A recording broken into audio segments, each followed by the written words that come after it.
కేరళను దోచేస్తున్న LDF, UDF అన్నమాట.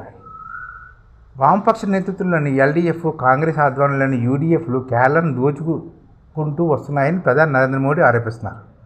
భాజపా నేతృత్వంలోని NDA కూటమిని ఒక్కరికో బి టీం కాదని, నిజమైన ఏ టీం అని స్పష్టం చేస్తున్నారు. ఈసారి ఎన్నికలు కాంగ్రెస్ కేరళలో ప్రభుత్వాన్ని ఏర్పాటు చేయబోయేది ఎన్డీఏ అని, అవినీతిపరులను దోచుకున్న డబ్బును వసూలు చేసి రాష్ట్రాభివృద్ధి ఖర్చు చేస్తామని బీజేపీ చెప్తుందన్నమాట. కేరళలోని పాలక్కల్లో జరిగిన భారీ ఎన్నికల ప్రచార సభలోని నరేంద్ర మోడీ ప్రసంగిస్తూ కేరళ రాష్ట్రంలోని కొన్ని దశాబ్దాలుగా స్వార్థ రాజకీయాలతో నలిగిపోతుందని చెప్పారన్నమాట. కుంభకోణాల మధ్య ఎల్డీఎఫ్, యూడీఎఫ్లు అధికారాన్ని మార్చుకుంటున్నాయని, జోబులు నింపుకుంటూ వచ్చాయని, ఒకదానిపై ఒకటి ఎన్నడూ చర్యలు తీసుకోలేదని విమర్శిస్తున్నారు. మార్పును కోరుకుంటున్న ప్రజలు అని చెప్పుకుని వస్తున్నమాట. కేరళ ప్రజలు అధికార మార్పును కోరుకుంటున్నారని, ఆ సంకేతం స్పష్టంగా కనిపిస్తుందని మోదీ చెప్తున్నారన్నమాట. కేరళను అభివృద్ధి చెందిన రాష్ట్రంగా ఎన్డీఏ తీర్చిదిద్దుతుందని, మోదీ హామీలు గ్యారెంటీలతో రాష్ట్రం ముందుకు సాగుతుందని తెలిపారన్నమాట. కేరళ ఇప్పుడు 5 లక్షల కోట్లకు పైగా రుణభారంతో సతమవుతుందని, ఉద్యోగులకు సమయానికి జీతాలు కూడా ఇవ్వలేని పరిస్థితి ఏర్పడిందని, రాష్ట్రాన్ని న్యాయబద్ధంగా రావాల్సిన నిధులు తమ కఠోర సమయం ఎక్కడికి పోతున్నాయని ప్రజలు అడుగుతున్నారని, దానికి సమాధానం ఒకటే అని, అది ఎల్డీఎఫ్ సీఎం పినరయ్ విజయన్ ప్రభుత్వం జోబుల్లోకి వెళ్తుందని మోదీ ఆరోపించారన్నమాట.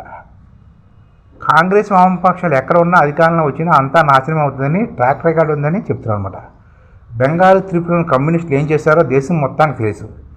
దేశవ్యాప్తంగా కాంగ్రెస్ ఏం చేసిందో అందరూ చూశారు.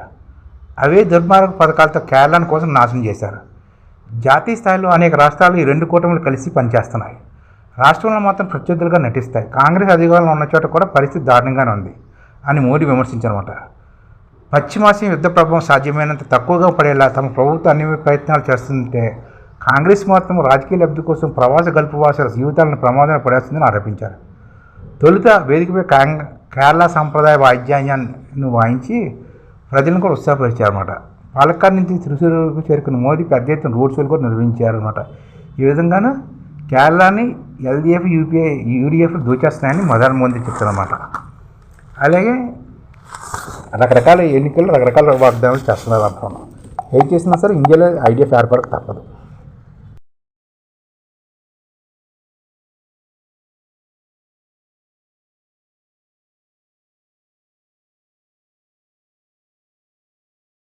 ఈ ఛానల్ ముఖ్య ఉద్దేశం ఏంటంటే, మన తెలుగు రాష్ట్రాల్లో 1 కోటి మందికి సంఘటిత రంగాల్లో ఏ విధంగా ఉద్యోగాలు ఇవ్వవచ్చు, కనీస నెల జీతం 30,000 వరకు ఏ విధంగా ఇవ్వవచ్చు, ఏ విధంగా చేస్తే ఉద్యోగాలు సృష్టించబడతాయో వివరిస్తూ ఈ ఛానల్ వీడియోలు వస్తాయి.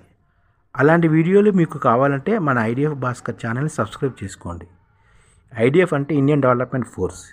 ఈ వీడియోలు చూసిన తర్వాత మీకు నచ్చితే లైక్ చేయండి, మీ ఫ్యామిలీ మెంబర్స్కి షేర్ చేయండి, మరియు మీ ఫ్రెండ్స్కి షేర్ చేయండి. Thank you. నమస్కారం.